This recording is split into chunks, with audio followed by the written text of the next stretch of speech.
Subscribe to the official Pick Rich's Brain podcast at richredmond.com/podcasts. On this episode of Pick Rich's Brain, my guest is the one and only Michael Knox. We're talking about the early years with Jason Aldean, the nuts and bolts of songwriting, and artist versus singer. Drummer, percussionist, author, composer, songwriter, producer, professional speaker, actor. Rich Redmond has left his mark on thousands of songs, including over 21 #1 hits, over 30 years of been there, done that, wisdom and knowledge in the Nashville music business. This is Pick Rich's Brain.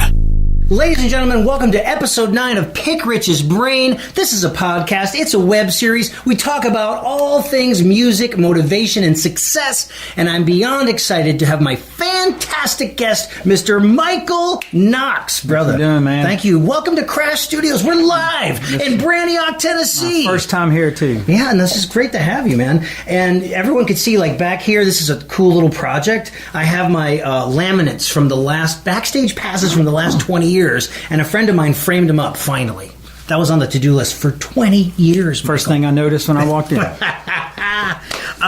So I figured today we'd kind of talk about the business of songwriting, because it's something you're an expert at. You go way back. Tell us about where you're from, the initial attraction to music, and how you got into the business. Yeah. Well, I was actually born in Macon, Georgia, and my family moved to town when I was 2 years old. My dad was an old 50s rock, kind of rockabilly artist. Who was that? Buddy Knox. Okay.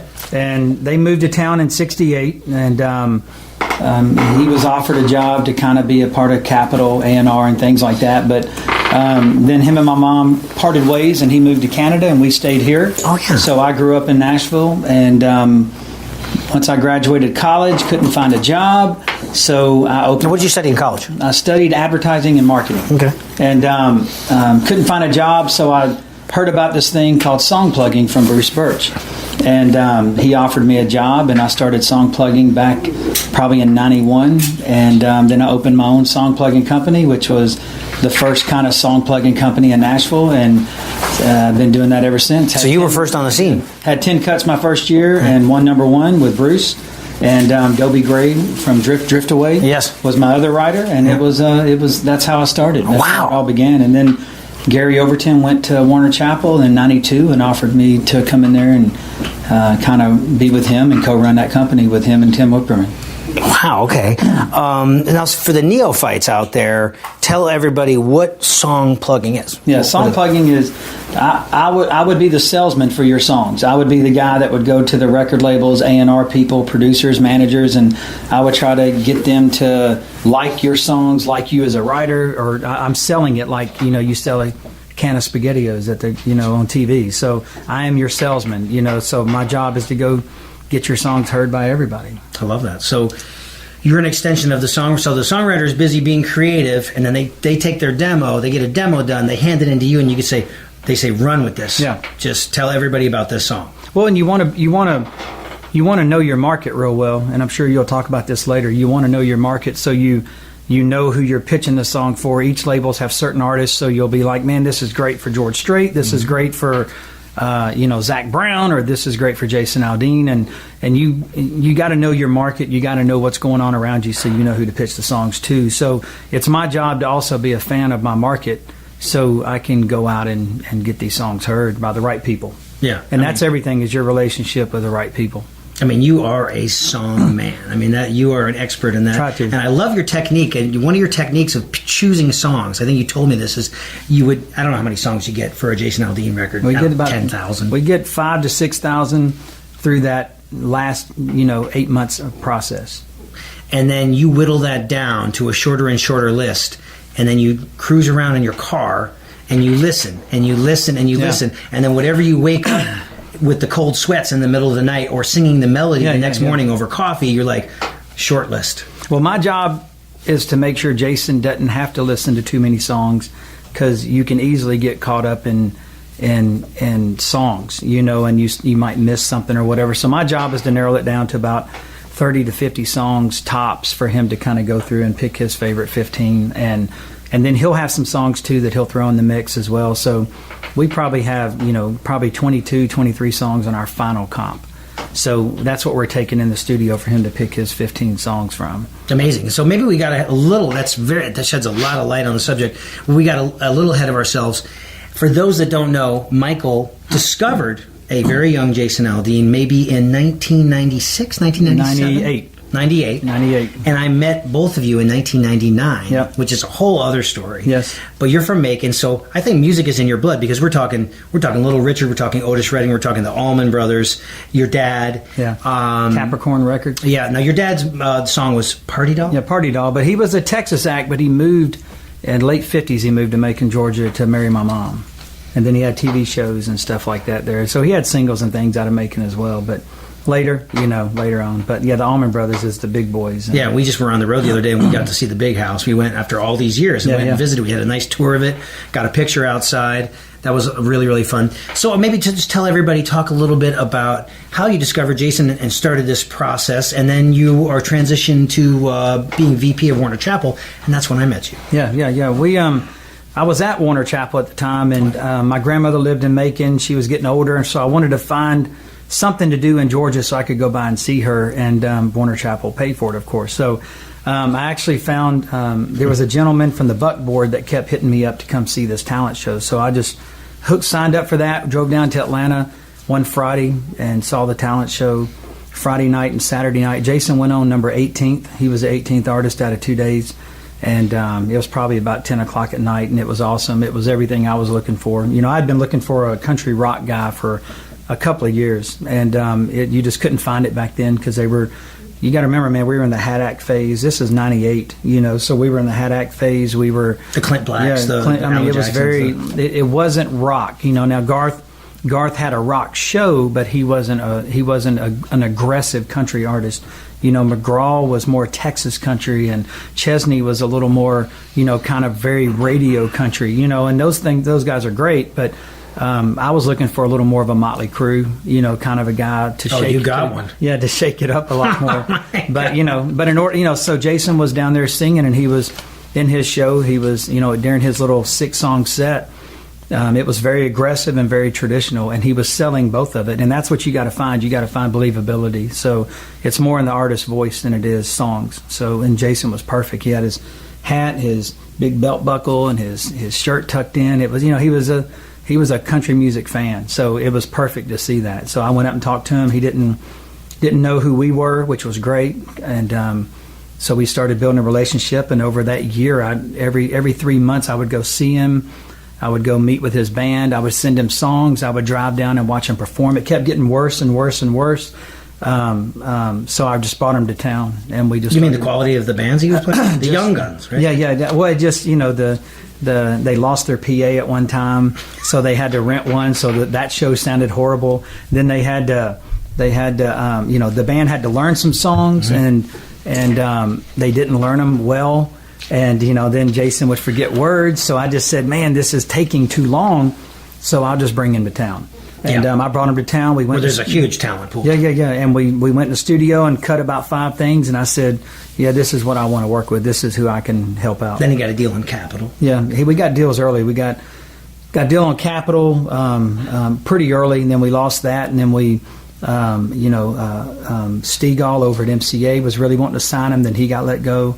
A lot of situations like that were happening. Mark Wright was digging him at Sony, and then he left Sony. It was like everywhere we went, that person left, and it became this joke. You know, we did so many showcases where even before we came along, you guys did a lot of showcases, and that's our joke. Is, you know, we got our record deal on our 40th showcase. You know, with Broken Bow. So yeah.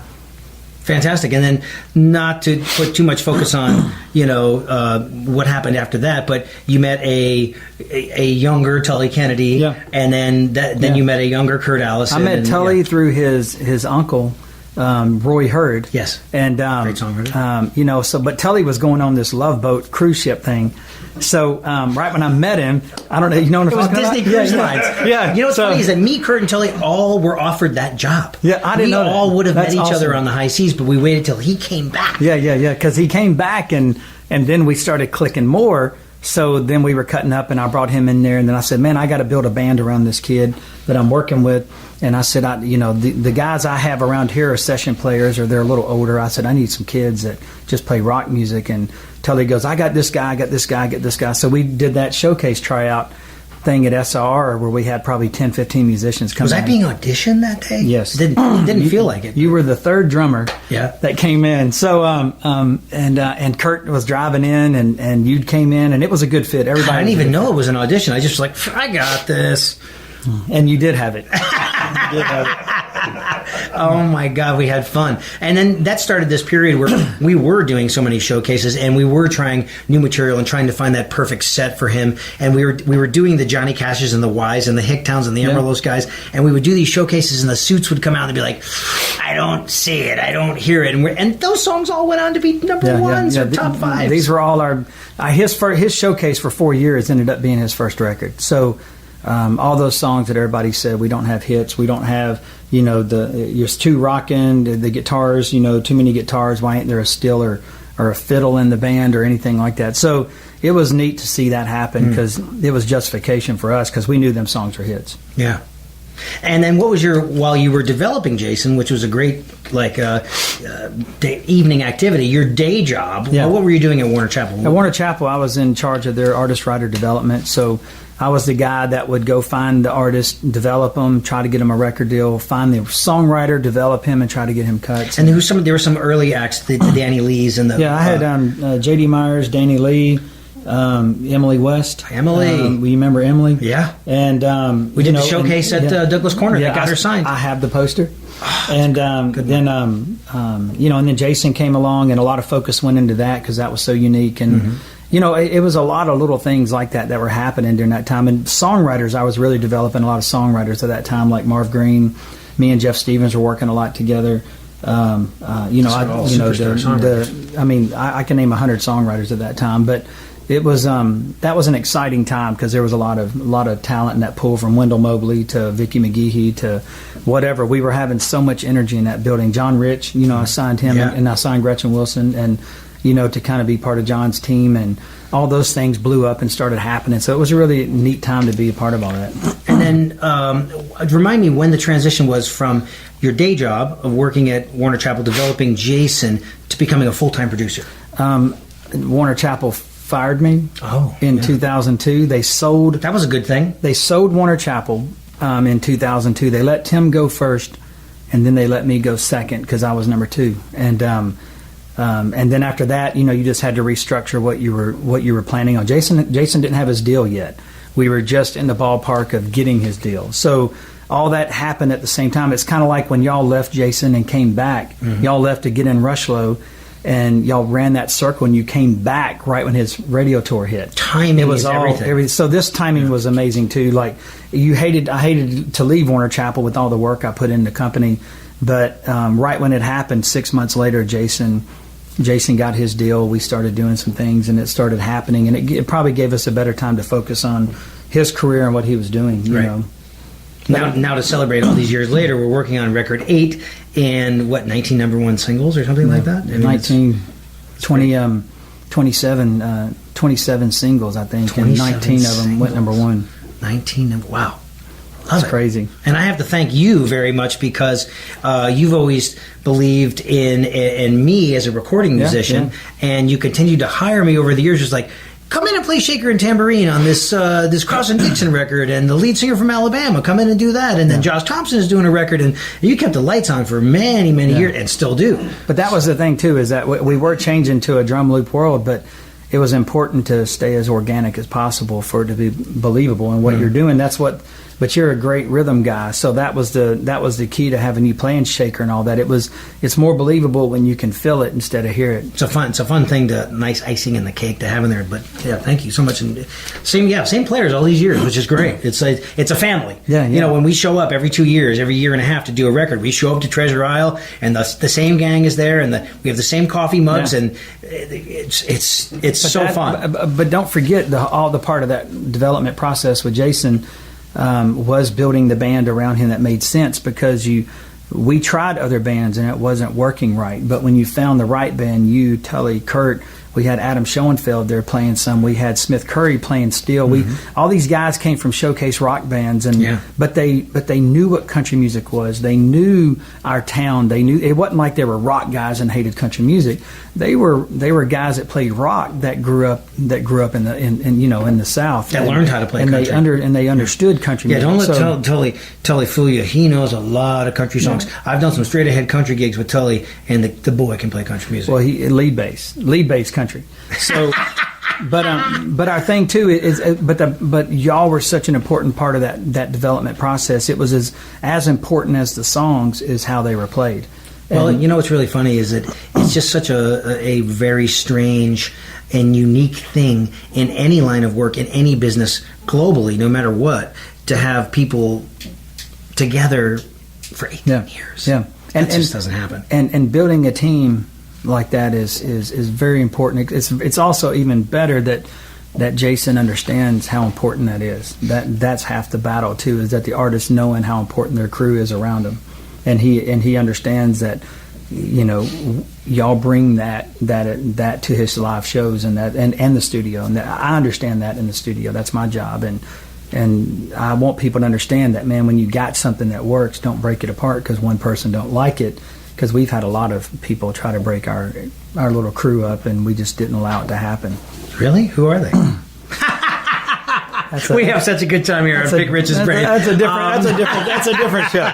We really do. But no, I mean, what a fortunate life we have. I mean, we were just like 2 weeks ago tracking in the studio. Jason's about getting ready to start the keeper vocals on all the tracks. Last night we were in Virginia Beach playing for 24,000 people. I get off the bus, and here I am in my home studio with some of my favorite people. I mean, we are very, very fortunate. Who are some of the other people along the way that you produced? There was Josh Thompson. There was Cross and Dixon. There was I did Josh Cross and Dixon. Did Bush Hogg. Did Frankie Ballard. Yeah, Frankie. Did Montgomery Gentry, where I come from. Trace Atkins, Just Fishing. Yep. Josh is way out here, which I love. The Merle Haggard tribute. Yeah, I did the Merle Haggard tribute stuff. Did Alabama. I mean, it's a lot, but over the past few years, thanks to Jason's success, I didn't have to be a producer whore or whatever you want to call it. I didn't have to go out and make money that way. So I got to pick and choose people I love. And sometimes producers get caught up in just producing, and they forget to kind of do acts that they really relate to and they enjoy. So I've been fortunate enough to not have to spread myself too thin like that. Yeah. Perfect. Do we have some questions? I was going to say, after the Chapel Warner period, Warner Chapel? Warner Chapel, when that ended. Yeah. What was your mindset like? Well, all of a sudden a safety net was removed. Then what? Yeah, it was dark times. I mean, I'm not going to lie. I mean, it was tough because you went from making this huge amount of money to making nothing, and still believing in an artist that you're still buying.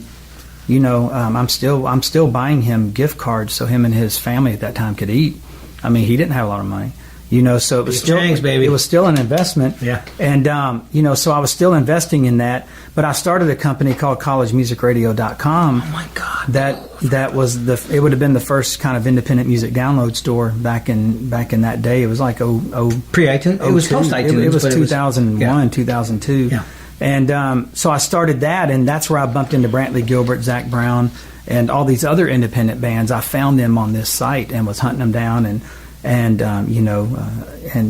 that revigorated me. I found these artists that were working again, and I was like, wow, man, this is what I've been missing. I've been missing people who do it because they love it.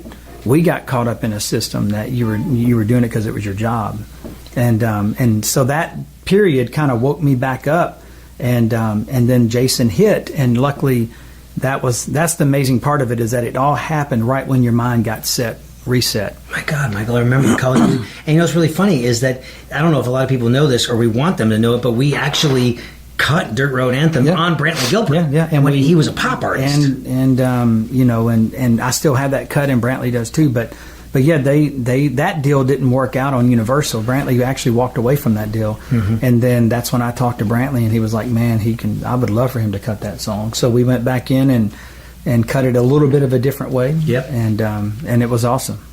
Amazing. But that was a life changer. I mean, that one, She's Country, Big Green Tractor was some. It was Amarillo Sky, She's Country.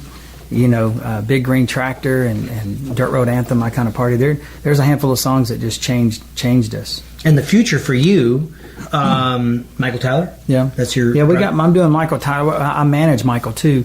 So we're in that management phase of working with him and trying to build that independently and see where that goes, And Michael's, to me, Michael wrote Somewhere on a Beach. He wrote a couple of things on the new record that he's having some great cut. successes. Well, he's a true songwriter. He's the descendant of Jimmy Rogers, the father of country music. So it's neat to watch him, because I've been working with him since he was 13. Yeah, you believe in the slow burn. I was thinking to myself, like, I'm fortunate enough to be playing on some of this Michael Tyler stuff, or all of it, and it's like, oh my God, I was looking through some pictures. I was like, that's 6 years old. Yeah. Holy cow! I mean, you're never in a rush, and when you believe in something, you are there. Well, that's how you get the true cycle of it. If you just cut a song and put it out. We have a lot of artists that come and go, and I think it's because they think a hit song can make an artist when it really needs to be the right song. Will make an artist, and but then we're doing Tyler Rich together too Tyler right Rich, now. yeah, and that's awesome. Yeah, that's on Big Machine, and that's awesome. And Tyler's great, and and Michael and Tyler are the kind of the new guys I'm investing some time in, and then Jason's new record, which is going to be awesome, a monster. Yeah, this record is coming together a lot better than the past couple of records. I mean, this record, the songs and everything. Jason's in a great mind space, and he's really taking chances. It's awesome. Now, you were mentioning before we went live about the difference between a singer, a songwriter, and an artist. Yeah, or a singer and an artist. Yeah, I mean, there is a big difference between a great singer and an artist. I mean, a great singer can sing anything, and it's the phone book, and it sounds great. But an artist has a unique way of selling what they do, and that's what I try to find. I try to find artists. I love great singers, but. You brought up the Warner Chappell days. The Warner Chappell days taught me the difference between a great singer and an artist. A great singer can sell a song, but a great artist can sell a career. And you want a career. You want an artist to have a career. It's like Tom Petty, all the way to some of these, country guys like Merle Haggard and these guys. These guys might not be technically the best singers in the world, but they have an artistry about them that makes you invest your time and want to know who they are. And there's a lot of great singers, and you hear them on the radio every day, but they don't really sell a lot of records, or they don't really intrigue you enough to go buy the product. It's like hearing a commercial. I love the Slinky commercial, but I don't go buy the Slinky commercial. You don't? Yes. But what's funny is that maybe chime in on this. Maybe as a result of all these 15 minutes of fame, singing competition shows, there's a whole generation. It's like, my God, if I can just get signed, get management, get a great song, I can skip all these steps. And that step is jumping in a van with some of your favorite people and going to learn your craft and playing those nightclubs. We played those nightclubs on Tuesday nights and Wednesdays. When you go in the bathroom and you're peeing in a trough, you're playing a rock and roll club. And we weren't afraid to go do that. People are wanting to skip that step. Yeah. Well, and the negative to that is Kelly Clarkson, Carrie Underwood. The negative of that is that every now and then an artist plows through there, and you're like, oh my God, these people are incredible. But then they forget about the other 20 years that you're like, well, who are these other 18? Yeah. Who are these other? And they were just great singers. Some of them were just great singers, and and some of them might be good artists and stuff, but they just they might not be the best artists that you need to kind of compete at that time. Sure. Well, it's like we were saying last week with Tully and Kurt on episode 8, a little throwback, when we were talking about authenticity in the music creation process, and we brought up the Beach Boys. Somebody had posted, wouldn't it be nice? Yeah. Just the vocals. They isolated the vocals and how incredible it sounded. Yeah. And they were not Pro Tools tunes. They weren't perfect, but Right. they were perfectly, they're human. Yeah. And I think that's probably a lot of what you're talking about with an artist. Yeah. Well, Authenticity, Sincerity, Well, an artist, what you like about an artist is the grit and the imperfections of what they do, but sometimes, it's, but you're forgetting, those guys are singing something they invented. That's why it's so great. And that's the difference between singing somebody else's song. The thing that makes Jason so great is that he can find songs he didn't write. That's why the process takes so long. We can patiently wait it out, and we skip over a lot of hit songs. There's songs on the radio right now that were number ones that we passed on because it just wasn't exactly right for him. So we have that process and that time frame of waiting for the right song. And going back to the Beach Boys, those guys invented that. And that's why that is so special. And that's what you got to find. And that's an artist. An artist is somebody that's bringing, something unique to the format. Either it's a Tom Petty or it's even a George Strait. Simplicity is best for him. You know what I mean? And with Jason, it was our aggression. It was our aggression with the lifestyle of small town America and the lyric. And people don't, I get a whole lot of great up-tempo rockin' songs, but they're missing the lyric aspect of who Jason is. And they don't understand he is a simple small town America person. And look at Amarillo Sky, look at Big Green Tractor. Even She's Country is a guy that could, easily be a Friday night football song. It's a simple process. It's not overthinking It's not overthinking Bulldogs, you like apple pie. Yeah. Yep. And no offense, the greatest artists have a simple way of what they do. And if you listen to all of them, even all the way to the Beatles, they were complex in their productions, but their songwriting was very simple. A very simple process. And Yoko got involved. It is a tough thing, though. Yoko, right? Yeah. For those of you listening or just tuning in off camera, is Jim McCarthy. He's our muse. He's our Ed McMahon. He's keeping us on track. Hey, do we have questions coming in? We do. We've got a bunch of really good ones. Nice. From Ian Keller. I hope might be Kaler. Hey, Rich and Michael, what do you look for in a drummer when doing a session? Is it about tracking a song in one or two takes, or taking time on a song and trying to come up with a part that really fits the song? It's great hair. Well, Rich doesn't look for anything in a drummer because he wants the gig. I want the gig. But what you look for in a drummer is somebody that brings a little more of a passion. If I want something played perfect, no offense, Rich. If I want something played perfect, I'll program it. Okay. You know what I mean? Oh, yeah. But you want something with a little more of aggression and a little more of an organic live feel. That's what will set you apart on radio. When everything sounds the same, you want your stuff to have a little bit of a different approach. So I can't speak for other producers, but for me, that's what I look for. Somebody that acts like they're playing in front of 20,000 people all the time. That is certainly you.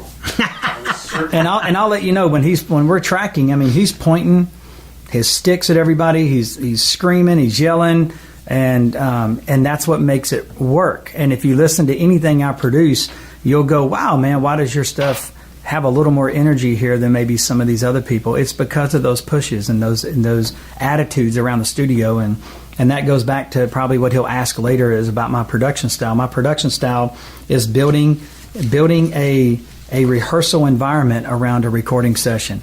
It isn't about me getting in there telling you what to do. I'm not that producer. I'm hiring you for a specific reason, and it's for your knowledge and what you can do.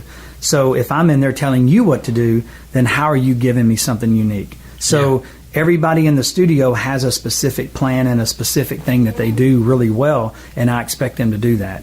So I treat it like a rehearsal. We're in there rehearsing until something feels really cool, and I stop. And then I can fix it up a little bit. You know when you have it.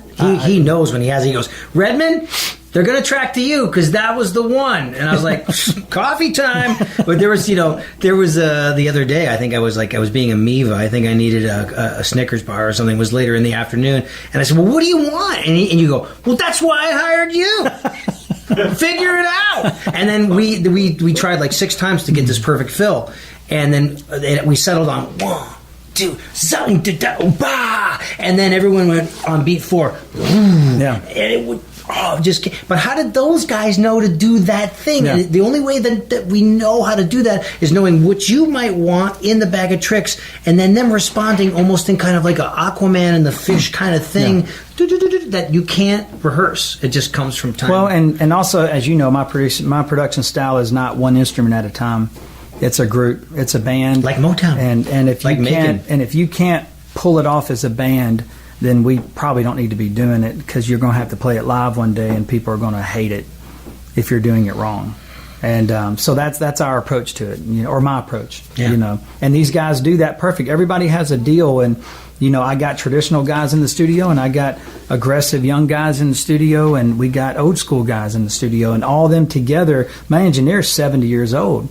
And my drummer is 25. We have a lot of different and I got British engineers, and I got country boys playing country music, and that's what makes it really unique. We can kind of get through any obstacles. Yeah. So going back to what you said, how do they know that? They're following the energy and vibe of the session, and if we do it enough times, everybody all of a sudden falls into play. It's such a fun environment. It really is. Thanks, Ian. I know Ian. He's good drummer. Did I say his last name the right? No, he's good. He's actually one of the first guys to buy my signature drumsticks. Thanks, Ian. Right on. Brent Carmichael. Hey guys, as a young artist with the industry changing every day, is it still possible to achieve the success that you have had with Jason? Yeah. I mean, you can always achieve that if everything lines up right. I mean, you got to remember we achieved our part by making it sound like Jason. That's our job. Our job isn't to make it successful. Our job is to cut it the best we can and give the next step the tools to do their do. I mean, nothing is guaranteed, and there's no formula for success. That's why Jason is my fifth act. That's why I was at Warner Chapel working with tons of acts. You want to find that one that you go, wow, man, this is an extension of me. This is an extension of what I do best, and he adds to what I do. So all I can do is cut it and make Jason the best Jason is. All I can do is make him as believable as Jason as possible. But luckily, I found a guy that I felt very confident that he spoke to a group of people, that he was one of them. And if you go to Jason's show and you look in the crowd, you see the same person. He's just wearing a cowboy hat. And but if you put a ball cap on him, he's exactly those guys in the audience. So that's where my job comes into play. Being a superstar like he is, man, that's just a lot of long hours and a lot of consistency. And that's the hard thing, is to keep doing it at a certain level of consistency and quality. Yeah. And so part of the answer would be we do our part creatively, and then there's this whole other back end of the machinery that you need, which is a manager, a day-to-day manager, a road manager, a label, the publicist. Like, you got to have these things, right? Yeah. And our job is to give them something to sell. Now they're going to sell whatever they have, but yeah, I do feel like that we give them a better product than most, and that's what makes us different and gives them, because you see a lot of artists try to make it, you see a lot of artists fail, you see a lot of artists that you don't hear from after one single. The thing that sets us apart is that we give them the product that sticks, and it's our job to make sure it sticks more than one or two times. Wow. Right on. Yeah. This is a great question. Anthony Grady. Hey, Anthony. Says, hey, Michael, what legacy do you want to leave behind in the music industry? I don't know. You already done it. Yeah, I mean, but that's a hard question. I mean, my dad was an old 50s artist. He died broke in a motorhome. Roulette Records was his label. They were mafia owned. They stole, his royalties. They stole everything. So probably the legacy I'd like to leave is that I don't do that. I want people to leave from working for me going, man, he gave me 150%. And if that's a legacy, I have no idea. I think we changed the format with Jason, and I'm happy with that being the main thing that people remember me for. Is, man, in 2006, this guy changed our format. I'm proud. I'm proud to know that if it wasn't for my productions and Jason Aldean, we wouldn't have Luke Bryan, Eric Church, Florida Georgia Line. We wouldn't have this aggression that's going on today. We wouldn't have rap and country music. We wouldn't have, Toby Keith experimented in it every now and then, but we really went there and really stuck it in there in a South Georgia way. And so I'm real proud of those things, and I hope that that's something in 20 years. It'd be neat if, hey man, you remember when Michael Knox and Jason Aldean did this? It would be amazing if that is, but the main legacy you want to leave is doing good business and fair business, and not taking advantage of artists and stealing things that isn't yours. Amazing. That is a pretty cool legacy, just to be part of it. Pretty cool. Yeah. Now, in 2006, these guys came along and changed it forever. We're in the wiki. Yeah. We get a wiki. Yeah. Maybe. Not only that, I mean, with the style of recording that you do with everybody in the same room. Yeah. Using the live band on the album. That was unheard of. Yeah, and because Nashville was a different formula, and we're kind of getting away from that again. And I think the only thing that's going to save it is to go back. There's a reason why we're not selling a lot of records, and There's just not a lot of different sonics out there right now. Everything sounds the same. Everything's getting pretty homogenized. I mean, a lot of it does sound exactly the same. I'm like, wow. But you got to get more people involved for it to be different, and that's giving guys like a nobody Michael, like me, a shot at at the time. Amazing. And using a band nobody knew. That's right. Well, we got to play on our Rushlow record, but it's sold cardboard. But it's still my drumming still holds up, which I got to say, if you're listening, there's a record out there if you can find it in the used bins. It's called Right Now, and we got great drum sounds, and I was pretty happy with the drumming. But even though majority of the songs Rascal Flatts had passed on, and they gave them to us, yes, and we're like, we'll take them. But anyways, well, and you spoke to that in the last episode. Yeah, we about did. Authenticity with Rushlow. And yeah. Letting Michael letting you guys do your thing. Everything, that was a big thing. Like, I believe in you guys enough to do your thing. Whoa, that's heavy. I mean, but you got to remember, man, the first time we all went in the studio was I Remember You. Yes. Skid Row. We did a Skid Row cover. And then I hired you guys to start playing. Start playing the Warner Chapel camps. Yeah. And that was me trying to get y'all to the next level, because this is what I wanted to do. I wanted to have a live band that I could use in the studio.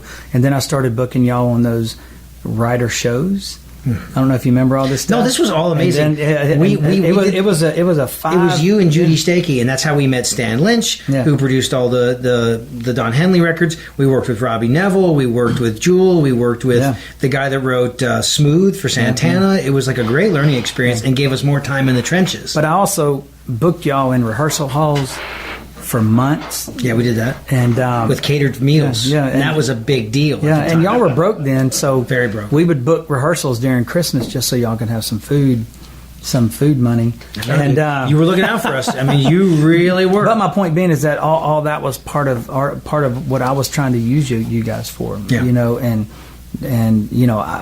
I knew y'all could do it. We just had to get you to that level of perfection instead of just jumping ship and using the regular guy who plays it now. I wanted the guy who could play it tomorrow. That's heavy. That is heavy. And you wrapped the band around Michael Tyler, that you believe in as well. Yeah. But we went out and found a group of guys that believe in him, and that's the key. Is that you guys saw what Jason was doing. You liked the music, and you were like, wow, man, we don't have to.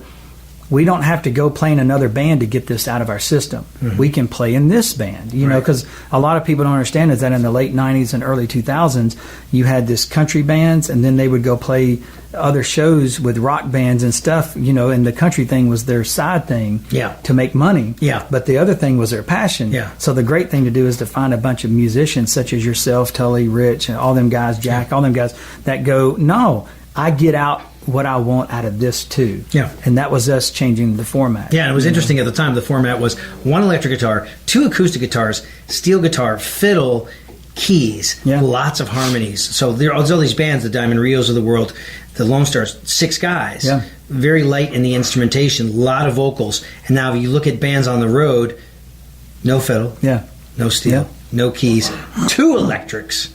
The only thing the trend I don't like is necessarily is some guys don't have bass players. All the stuff's on tracks. Yeah, it's like, what are we doing? We're almost back to Milli Vanilli. Yeah, well, and that's live too. But that's some guys. The trendsetters can pull it off. It's the ones that follow that screw it up. Mm-hmm. The guy that invented it, the Sam Hunt that invents it. You're like, hey man, why doesn't it sound bad with him? But God, it sounds horrible over here. Right. It's always funny, man. The trendsetters get too many followers, and everybody invests in the followers and forget about the trendsetter. And we were the trendsetter.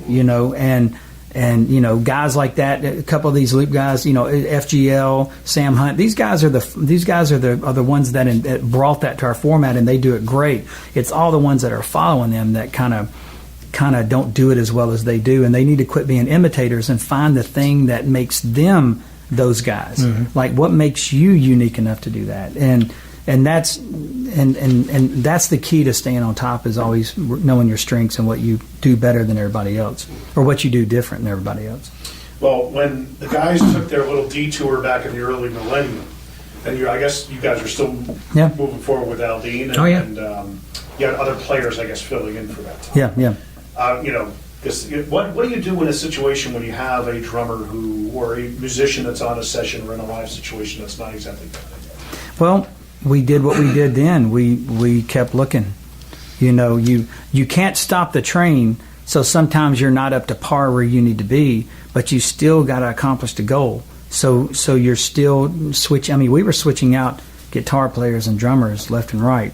You know, we were trying guys. We were stuck in situations sometimes where you couldn't make a change for a few months. You know, you just have to be a manager and understand that you still have a goal to accomplish, and you still got to get there the best way you can. And we knew this was going to come back around after about 6 months or so. So we were waiting for that time frame. So I didn't really spend a lot of money developing, you know, a band again to do this cohesive thing again. I mean, a lot of time was put in these guys, and it wasn't that they needed it. It was just we needed it as a team, as a group. As a unit. Yeah, so sure. we needed it. You know, these guys were playing exactly the way I wanted them, but it was everything else about it. But I can promise you, man, Kurt plays the guitar 100 times better now than he did back when we started.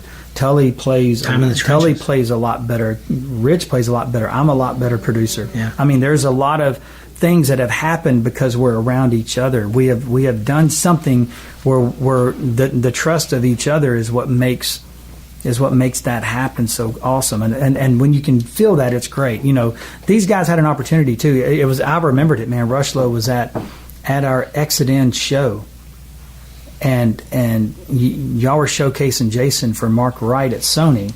Mark loved him, and Rushlow walked right back there and offered y'all a gig at that venue. There he was talking to everybody. Whoa. It was at the Exit In show. I remember it like it happened yesterday. There's so many clouds. Yeah. In there. But the thing is that it was that year of us trying to figure it out that made that y'all went out and got something out of your system too. Mm-hmm. Y'all got being artists out of your system, and you're like, man, maybe we don't want to be an artist like this. Maybe we just want to be these massive, you know, band. Maybe we want to be these studio guys. I also sold all my video games and donated plasma. It was a wonderful time. Yeah, hey, being an artist is the brokest time you'll ever be in your life. Yeah, it was like when you're living large, when you're like eating like rice burritos. It's like, yes, it's Friday night, pass the pace. New Jersey. Yes. Okay, hey, so I know that some of the viewers are definitely going to want to know.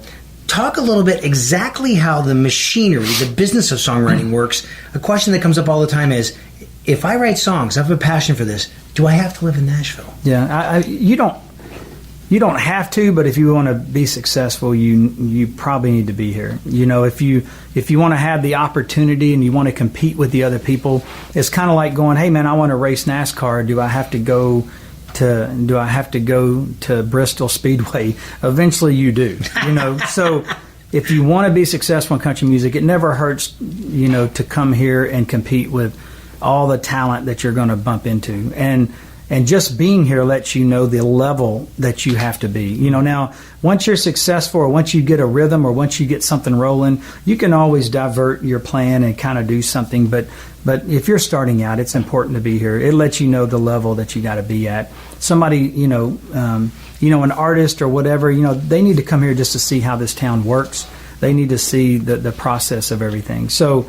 I always hate saying, yeah, man, you need to be here, or you're not going to make it, because there will be one in a million that can have that opportunity and make it. But as a general whole, you know, you need to come here and see the competitive difference. You know, it is a game. It is very ruthless, and there's a lot of friggin' talent in this town that doesn't get the light of day.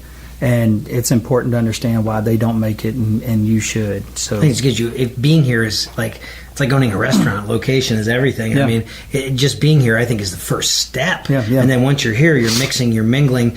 Nashville's in such an open community. Yep. It's relatively easy to bump into the Neil Thrashers of the world. And Neil Thrasher is going to say, "Oh, you're a songwriter." He's at least going to give you a piece of advice. Yeah. You know, he's not going to vibe you out. These and people just are here. all the writer shows you have access to, and the shows you come and see in Nashville, I can promise you the quality level is going to be a lot higher than your local town or something like that. And it's not going to be an open mic night bullcrap. You know, it's going to be something where you might be in an open mic night in Nashville, and two of those people have cuts. Yeah. You know, it's a whole different deal than going down to Gulf Shores and seeing a local in the round or something like that. Yeah, the rounds here are real. Yeah. I mean, you know, your percentages are the other way around. You know, you might find 20% of the town, these guys aren't really players, but most of it, you're in there with people that have cuts, platinum cuts, number ones, whatever. Yeah, people are asking me about the validity of the Nashville Songwriting Association or all that, and I was like, I think you just need to come to town. You can mix and mingle. It's a co-writing song culture. A lot of people are like, well, that's cheating. And I was like, no, you could be a troubadour, you could be a singer-songwriter and want to do everything yourself, but pretty much here it's a culture of at 10 a.m. of at least two people are getting together. Yeah. Maybe one's great at melody, one's great at lyrics. They combine the forces, and you got like Reese's Peanut Butter Cup. Yeah, and all it is a discipline, and some people, don't write songs that way, and that's fine. But you will find that discipline at any schedule you're looking for. You'll find that discipline in the. I got writers that don't write until 3 p.m, and everybody's like, "Wow, it's a set schedule." Well, no, it's not. It's just when they get up and when they get rolling. And if you really pay attention, if somebody's like, "Well, I don't write on the schedule," I bet if you pay attention, you're writing on a schedule a lot more than you think you are. You're like, "Well, I don't write until the afternoon." Well, you're on a schedule now. It's the afternoon schedule, So and if you're really focused, when I was doing it every Monday, Tuesday, Wednesday for 4 years, I wrote at 10 and 3. Yeah. 3 days a week. Yeah, and there are business songwriters that operate incredible from 10 to 5. And they get up and they do their thing. They just seem to work better in that schedule. But then I got younger artists and younger guys that hook up about 3 and they'll go until 9 o'clock at night or just until they get done. Yeah. And, but you got to be here in town to kind of see where you fall and what that is, it's just, it's just how competitive it is. It's important for you to see it. Yeah. I personally think you got to be here. I just think for anything, this is where you want to end up. But just the business of songwriting. So a song comes to mind, people jot it down, they've got to demo it. Back in the day, we used to pay $1,000 at least a song with real musicians in the studio. Now everything's doing things virtually with virtual instruments, and then the plugger comes in and tries to get the song to the right person. Yeah. And then we get a demo, and then we have to bring that demo to life in our own style. Yeah. So that's my take on how a lot of things are working. Yeah. Yeah. And publishing is getting songs to artists is a talent all in it. It's a whole industry all on its own. While y'all are trying to write and create and figure out how to write a song, there's a whole group of people that are trying to figure out how to get it heard by the right people. Because it's hard to get a meeting with me sometimes because there's not enough hours in the days to meet with everybody. So you got to kind of work on that relationship and that respect of me going, man, they don't waste my time. They bring me hit songs. Right. And, so that's important. So what is your role and focus now at Peer Music? I run their day-to-day operations in Nashville. I'm the head of the Nashville office, so my job is to find the writers and kind of help them get to the next level, hire my staff to help them get there. And, it's kind of the same thing with Warner Chappell. It's just my boss isn't in Nashville. My boss is in L.A. So Peer Music has a lot of offices. Yeah, we got 27 across the world, and and Peer's the biggest independent. They're the founder of the father of country music, the first family of country music, the first recordings, of country music come out of Peer Music. The Bristol sessions, and some of the first blues artists ever recorded were done by Ralph Peer. And so Peer is that's why I'm working there. Is my dad's an 050s act. He was the first guy to write and sing his own number one hit. And Mr. Peer, is 1927. That's the beginning of country music. And it started with Peer Music, Ralph Peer. 1927? Yeah, jazz was born in 1920. Yeah. At the same time it was happening. Yeah. How are we doing on time, Jim? Doing good. We got about, for a full hour, about another 10 minutes or so. Okay, great. Dwayne Hall. This is a kind of interesting question. Can you guys think of a Jason Aldean song that took maybe the hardest to really get it just right? We've had a few of them. Dirt Road Anthem was an effort. More in the concept of keeping it organic. Mm-hmm. We could have cheated a lot of times, and we didn't. But I don't know. They've all, the way we've operated, we've never really had to spend more than probably five or six takes on something to really pull it together. Now, we've had things on the last record and on every record where I say, man, y'all come in here and hear what you're doing. And then right when the band hears it out of the headphones, they understand that something's missing. It's easy to get caught up in the headphones because you just turn it up and it sounds loud and great. But when you come into a room and you're walking around, you start hearing where the rhythms are being a little bit lazy or off, or where the chords aren't working right. So, but I don't think there's a song that everything we've taken in the studio we've used. We've never not used the songs we took in the studio. We've never overcut. We've used every tune we've ever cut. So we've been fortunate enough. A lot of my pre-production is just understanding what Jason can do. And when you get that process, it's easy in the studio. I'm not in the studio experimenting. If we're experimenting with anything in the studio, it's sonics and sounds. Yeah. Remember, Dirt Road Anthem was just a Cold Ford's demo. It was just a static drum machine. Yeah, it was a super static drum machine. Yeah. How do you give that wings and bring it to life? Yeah. That's a great question. Absolutely. Yeah. Yeah. I mean, somebody had asked, let me see if I can pull it up here. Can you see, this is Karen Lucier. Hey, Karen. Can you see a European tour for Jason and the boys anytime in the near future? That would be a Chris Parr, Clarence Spalding management question. Yeah, Maverick. And if we do, hey guys, if y'all send enough notes, I bet you can get Chris Parr in here. Chris Parr's behind the scenes. He doesn't want to do this. He's missing out on all these nice Persian rugs and Kroger water. Yes. But, when we did play a couple of European we did do the O2 in London, and we did the O3 in Ireland. Those were good, solid showings. So, we'll probably go again. Australia.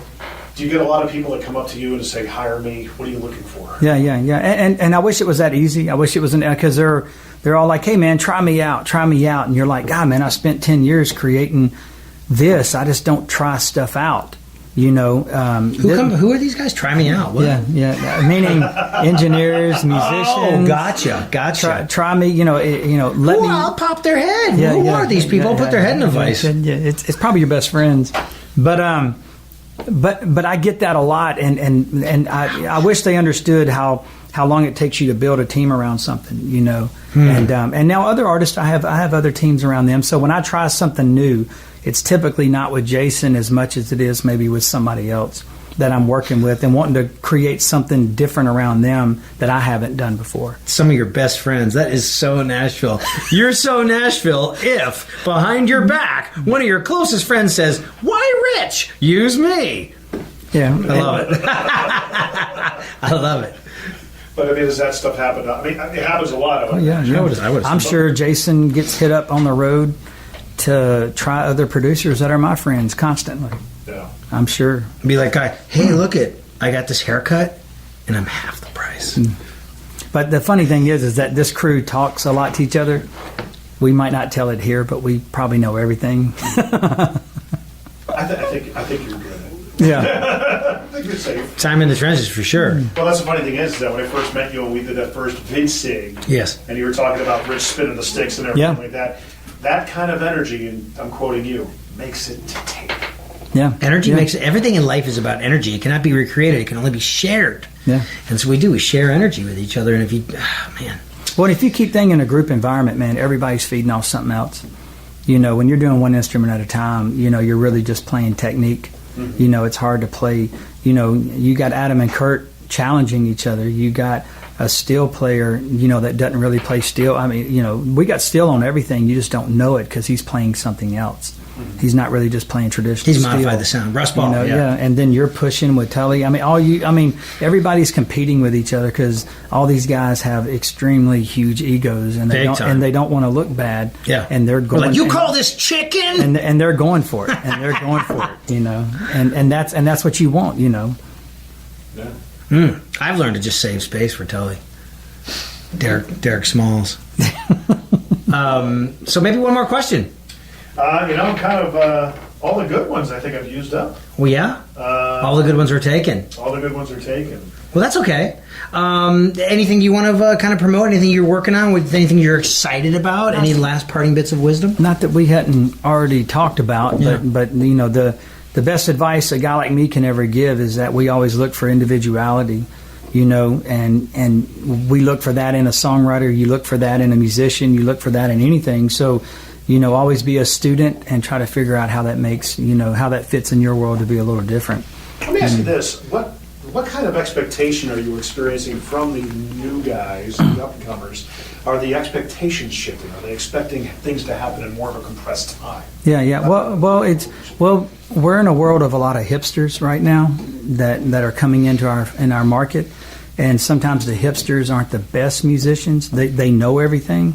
They're great students. They're wearing corduroys. And they might not understand the philosophy of, like what Rich said, is paying your dues and the live shows and understanding the team environment and building something around somebody else. A lot of the newer guys I'm bumping into are more geared about them not looking bad, instead of understanding your goal is to make this artist look great. It isn't really about you.